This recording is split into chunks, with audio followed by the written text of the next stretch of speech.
and fire. There is silence.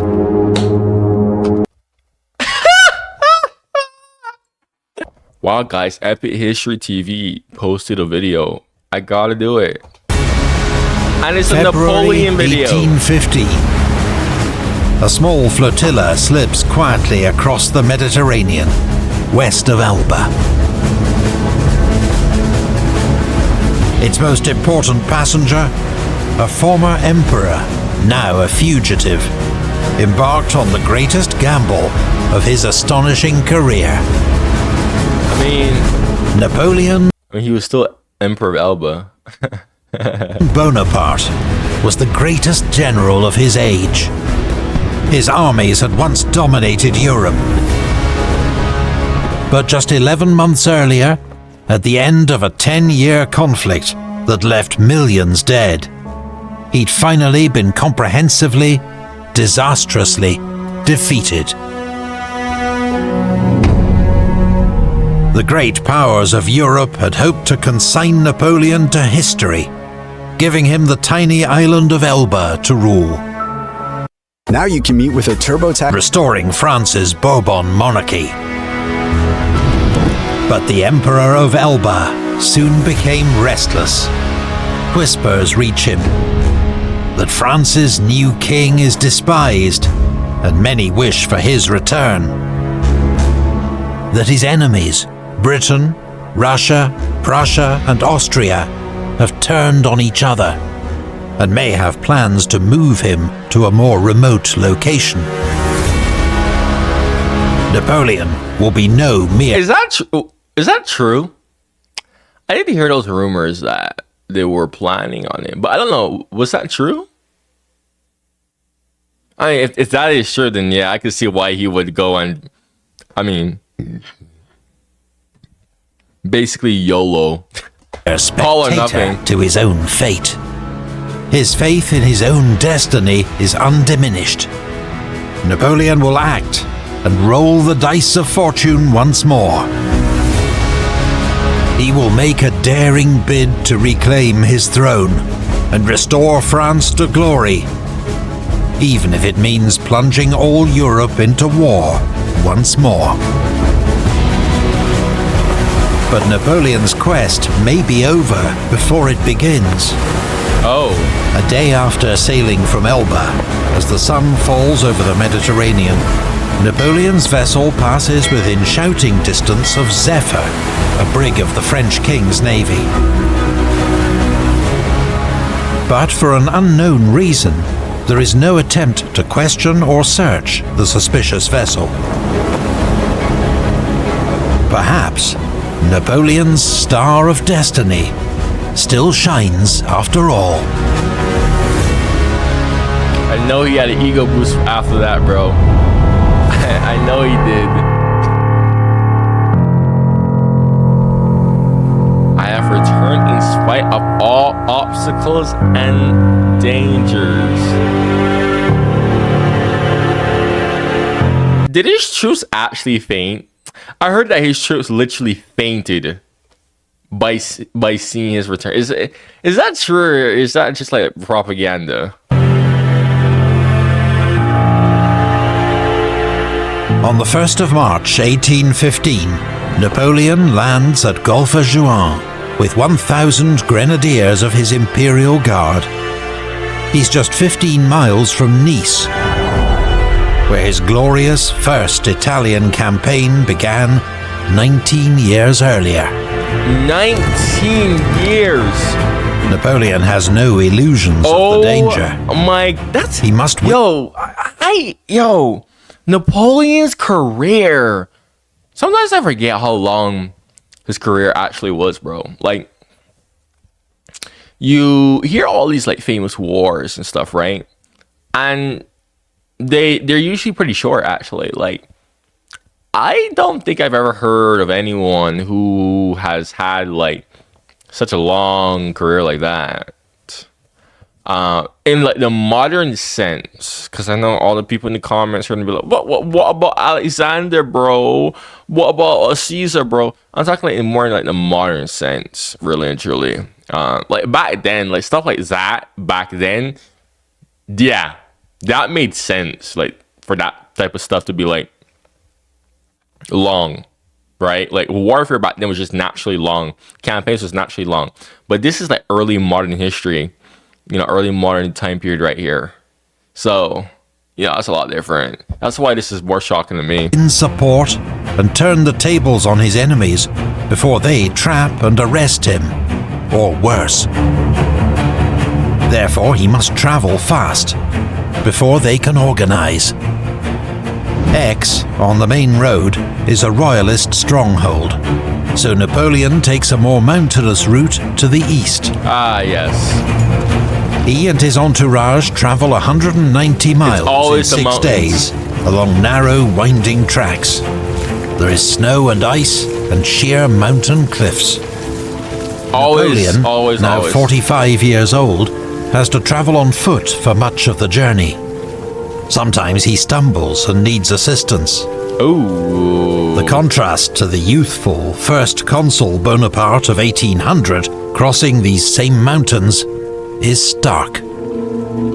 Hey, he aged. What do you expect, man? Everybody ages, bro. As he moves north, things start to improve. At Sisteron, Napoleon is welcomed by the mayor. At Gap, he is cheered by crowds. But then, on the 7th of March, outside Grenoble, the road is blocked by French troops sent by the king. The fifth line includes many veterans of the Empire, men who have served under Napoleon's command. There is a standoff. The Emperor's grenadiers implore the Fifth to join them. Then Napoleon himself steps forward, throwing open his grey coat. Soldiers of the Fifth, if there is one among you who wishes to kill his Emperor, he can do so. Here I am. A royalist captain gives the command, fire. There is silence.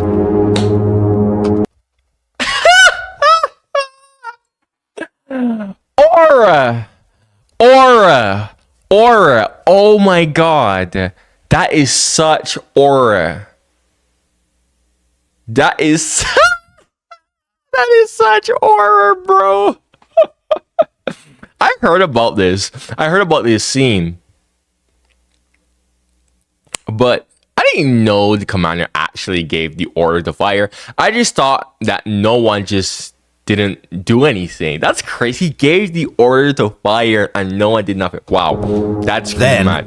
Cries of "Vive l'Empereur" ring through the regiment. Holy mother of aura. Bro, Napoleon, on my march to Grenoble, I was an adventurer, Napoleon later recalled. In Grenoble, I once again became a sovereign.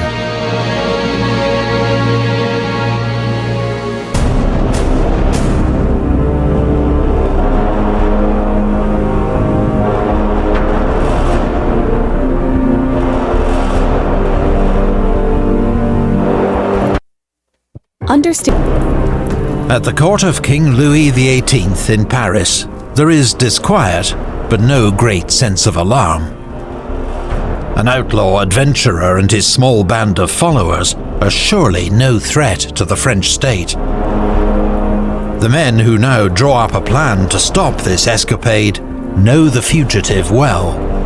Marshal Soult, now Minister of War, joined by Marshals Oudinot, MacDonald, and Ney, men who had won titles, riches, and glory under Napoleon, but continue to hold senior roles under the Bourbons. Ney, in particular, whom Napoleon had once dubbed bravest of the brave, seems to have switched his loyalty with zeal. I will seize Bonaparte, he tells the king, and I will bring him to you in an iron cage. Hey, come on, man. You were the GOAT when you escaped from Russia. Bro, Ney.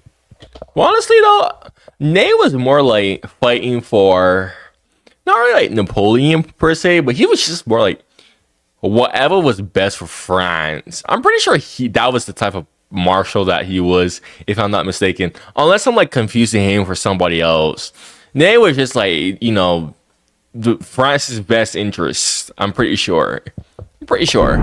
Ney marches south with 3,000 troops to arrest his former master. But everywhere there are signs that Bourbon authority is collapsing. In Lyon, Napoleon is welcomed with celebrations.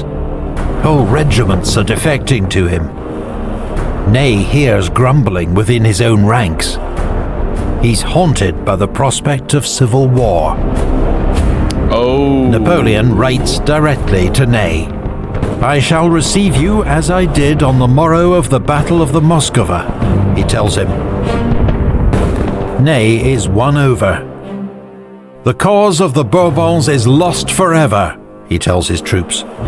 Only the Emperor Napoleon is entitled to rule over our beautiful country.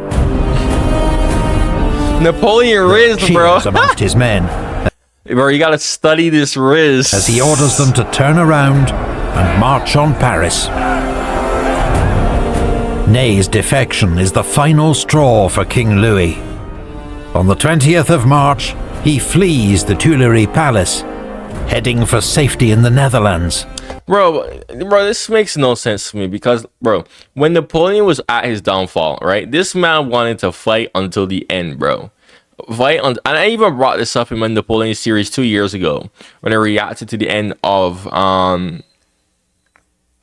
Napoleon. How everyone was like so-called, oh, sick and tired of the war. A lot of people were hating on me on this, right?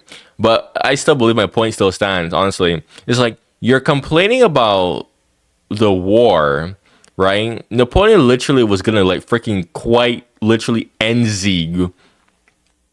It's just that Paris freaking was opened up before he could have like done anything. He probably would have been able to save Paris too had it not been freaking opened up as well, because all the people were so tired, blah blah blah. Okay, cool. Then when he's forced to abdicate, you know, everyone basically forces him to leave. The Bourbons come back. Now people are like, oh, we want Napoleon back. It's like, bro, you were the same people literally saying how terrible he was, how you wanted him out, forcing him to abdicate, literally open Paris's doors. Now you're complaining that you want him back? You're complaining about the new system? That's on you, bro. And people were saying, oh, but the people were tired. Okay. You can't say that you're tired and then complain when you got rid of the so-called thing that you're tired of and you want it back. It makes no sense, bro. It goes to show you how inconsistent and kind of moronic people are.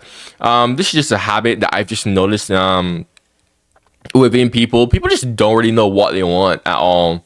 Like this switch up is insane to me, bro. Like, isn't this the same France that's supposed to be devastated from war? Because this is a big thing that people were telling me. Oh, bro, but the people, they were devastated of decades of war. Okay, but France is still devastated here, so they're still cheering for Napoleon? They're welcoming him back? Because a lot of people was like blaming Napoleon for putting France into ruin, which is like, I would already like fully say that was like Napoleon's fault, to be honest. If I had to be like quite honest with you, I wouldn't really say that, but that's like something I could debate about another time. But it's like,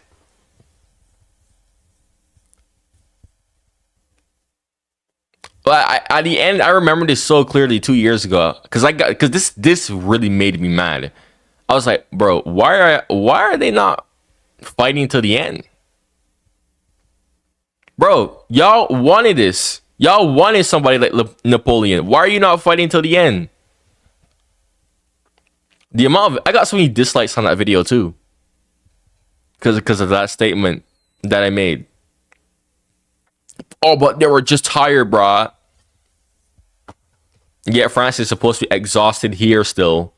Everyone's switching sides, bro. It's crazy. That evening, Napoleon enters Paris.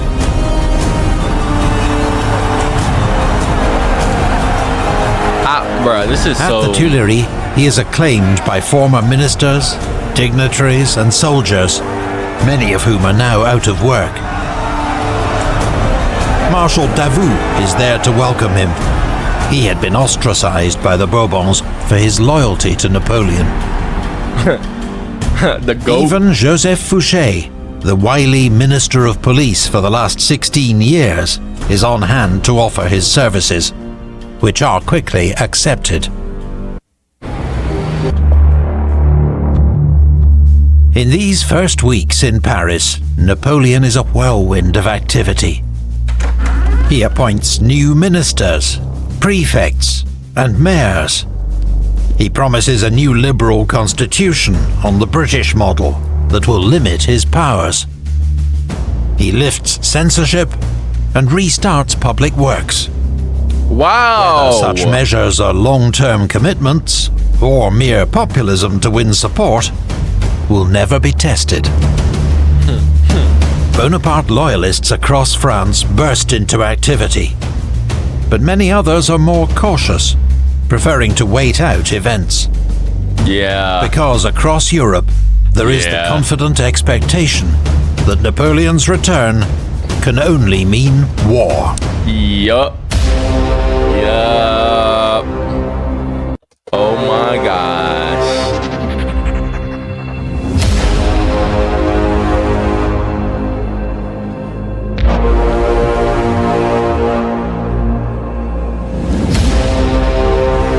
The previous year, 1814, had seen Napoleon defeated by a giant coalition of his enemies. Bro, the fact after a decade of war. The fact that it was only a year, bro, and these people was already complaining for him to come back, bro.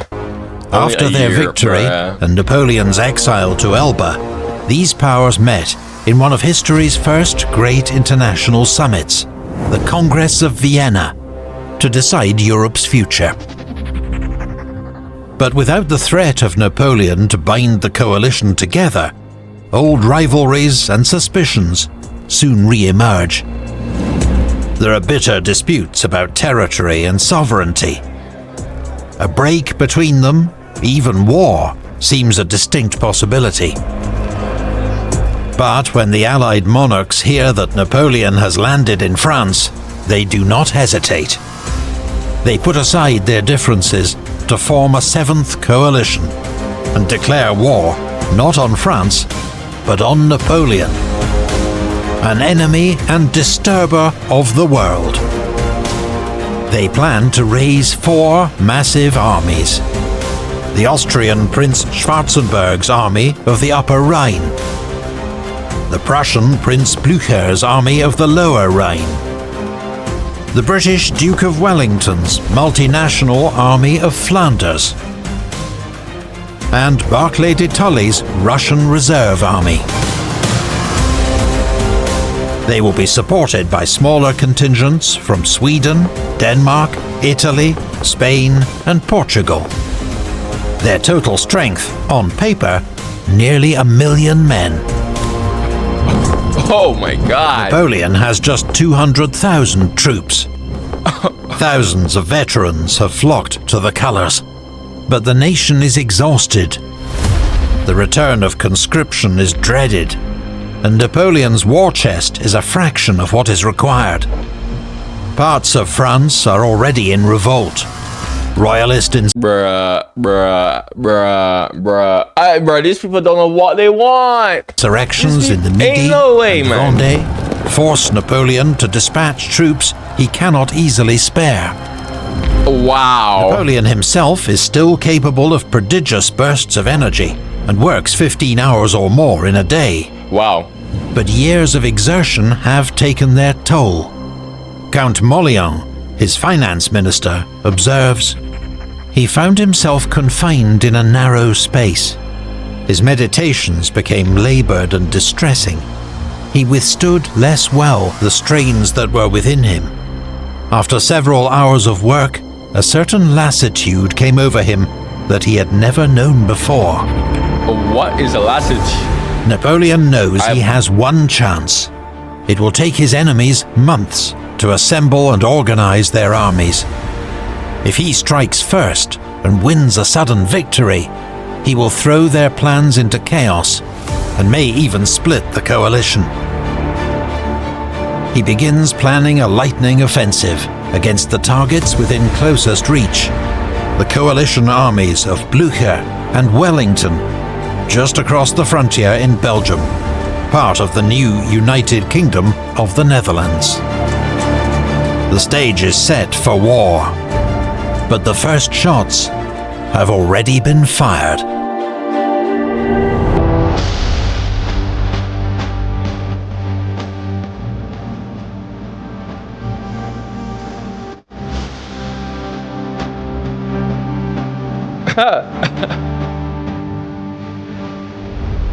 While Napoleon was still marching on Paris, on the 15th of March 1815, Joachim Murat, King of Naples, former Marshal of Napoleon's empire, and his brother-in-law, had declared war on the 7th Coalition.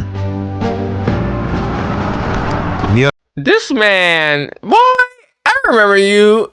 Murat was a badass. He was a badass in that cavalry charge in Russia. He was a pure badass. I cannot lie. But this man threw Napoleon under the bus. He threw Napoleon under the bus for his Naples kingdom, bro. Murat had loyally served Napoleon as a brilliant cavalry commander, from Italy and Egypt to Russia. He was probably the best cavalry commander. But in 1814, he betrayed Napoleon, defecting to join his enemies. He only later realized that the coalition had no intention of letting him keep the throne Napoleon had given him. Murat's Neapolitan forces... Well, I don't understand what my boy was thinking when he did that, like, bro. ...sweep through the Papal States and enter Bologna. Oh my gosh, he actually came close. But when the Austrians finally muster their forces, the tide quickly turns. Murat suffers a string of defeats, and in May 1815, as Austrian troops enter Naples, he flees to France. On arriving in Toulon, Murat appeals to Napoleon, offering to fight at his side once more. Napoleon is not interested. It was doubtful whether the troops could surmount the disgust and horror which they felt for the man who had betrayed and lost France, he would later say. In Belgium, meanwhile... Was that really a good choice? Was that really a good choice?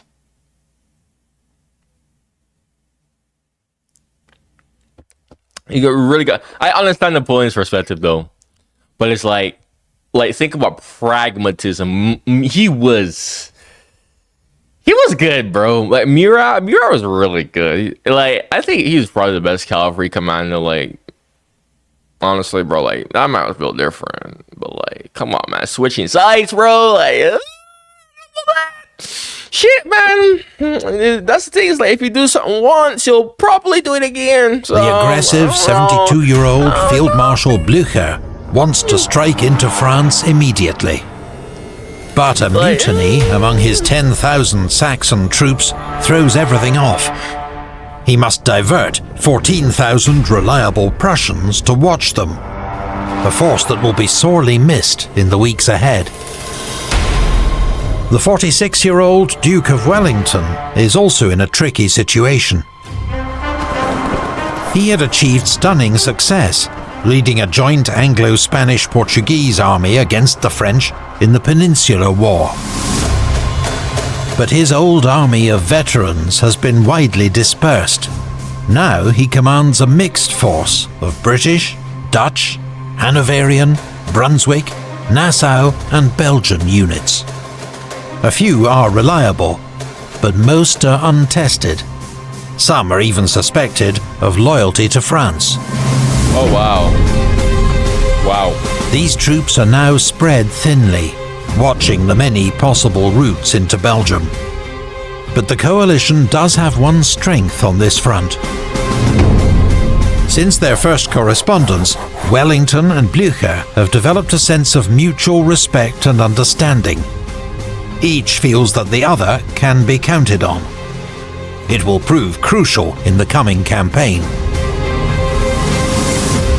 By early June, reinforcements have brought their combined strength to 230,000. Okay. And a joint invasion is being discussed. Neither expects that they are about to be attacked.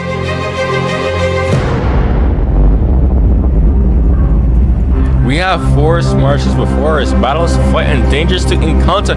With firm, irresolute victory must be ours. The moment is arrived when we must conquer or die. Along the Belgian frontier, That's so real. the French have imposed... Yo, you know, like, something that I got respect about a lot of these soldiers, bro? Like, these men, bro,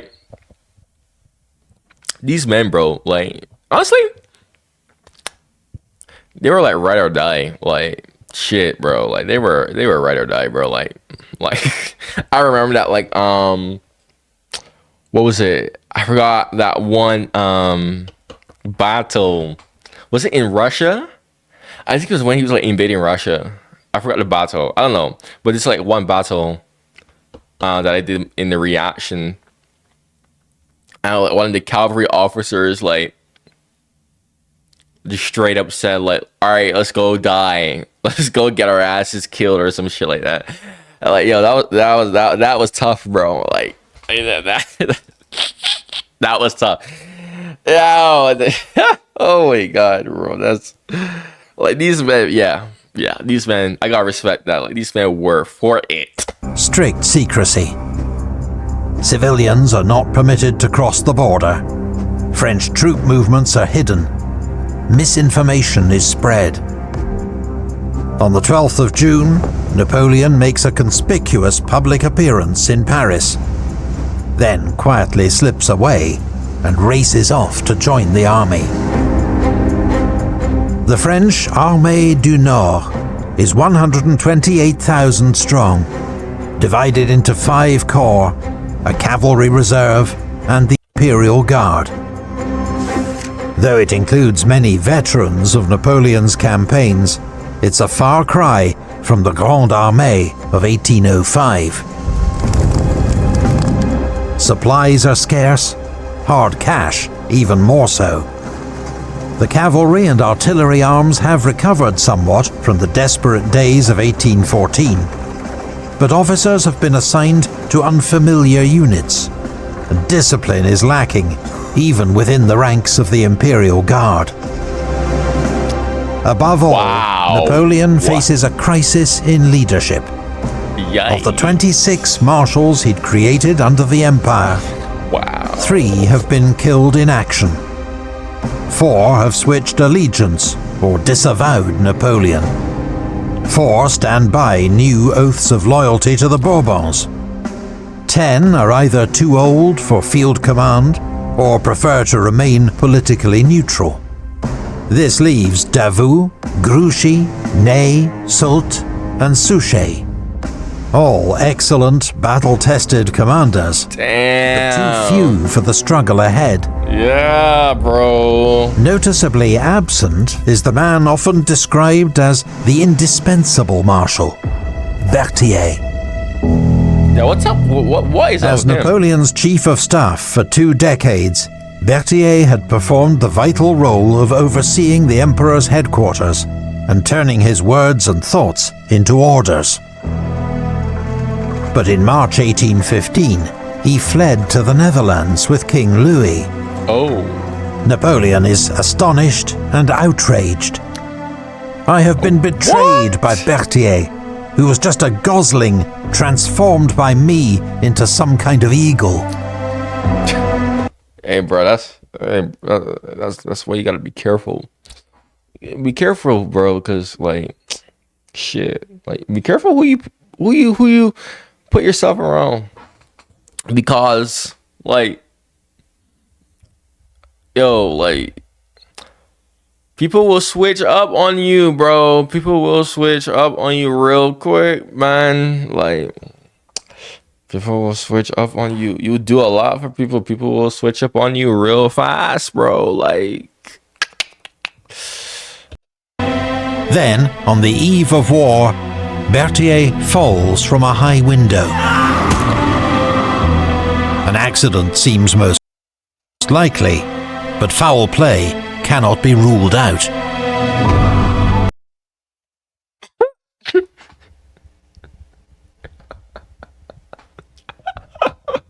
Yo, what is with people and just like throwing people off windows? Like,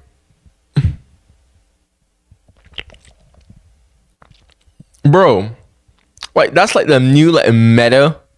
Not even the new meta. Like that's just always been like the meta of just like what, assassinating people.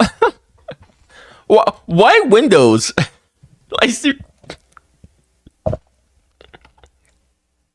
no, because bro, what is so special about windows? As Berthier's replacement, Napoleon picks Marshal Soult, thus giving an administrative role to one of his best battlefield commanders. Suchet, another brilliant general, is sent to the south to hold the frontier. While perhaps the best of all, Marshal Davout will remain in Paris as Napoleon's new Minister of War, with the added responsibility of defending the capital. These are important roles that Napoleon wants to entrust to loyal, experienced commanders. But his decisions will keep 3 of his best generals far from the action. Yeah. Consequences. Yeah. Ooh, that's a very interesting choices there. But like, ooh, he was really limited though. Honestly, what was he supposed to do? I mean, it seems pretty obvious to be like, oh my gosh, that was the wrong decision. But what was the better decision? If you had a better decision, if you were in a situation like this, like, I would be curious because I don't think there was a better decision. I can't really think of it. But let me know, guys. Let me know. And there are soon signs that all is not well within the army. Taxi. On arriving at headquarters, Napoleon discovers Marshal Soult has bungled his orders. Still settling into his new post, Soult has mistakenly concentrated the whole army west of where Napoleon had intended, while Marshal Grouchy's cavalry corps is far behind schedule. General Gérard's 4th Corps is also inexplicably delayed. Then, one of its division commanders defects to the enemy. Throughout his... Bro, he literally has Bourbon in his name. Why would you put him as a... Okay. life, Napoleon has believed in destiny, omens, and lucky dates. Few are more special to him than the 14th of June, the anniversary of his victories at Marengo and Friedland. He has chosen that providential date to launch this, the most high-stakes campaign of all. But in an operation that depends above all on speed, perhaps the real omen comes when he is forced to delay the start by 24 hours. At 2 a.m. on the 15th of June 1815, French drums beat the call to arms. As dawn approaches, the 1st battalions cross the frontier at Charleroi. Prussian sentries race away to inform Wellington and Blücher. Napoleon's final campaign has begun. Have you ever watched one of our...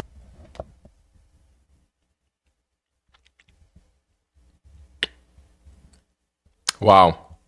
That was sweet. I honestly miss these Napoleon reactions, bro. I remember like 2 years ago, back when they did it, and I was like watching it for the first time, bro. Absolutely epic. Like that shit was so epic. Honestly, if I could like wipe my memories and like rewatch it again from freaking scratch, bro, I would. I really would. If you're new to my channel, definitely go check that out. Go check that out, bro. All right. If you have any suggestions like this, especially if you like my reactions and whatnot, you like what I have to say, you can comment in the comments below, and eventually I'll get to it. Absolutely epic, man. Thank you for watching, and goodbye.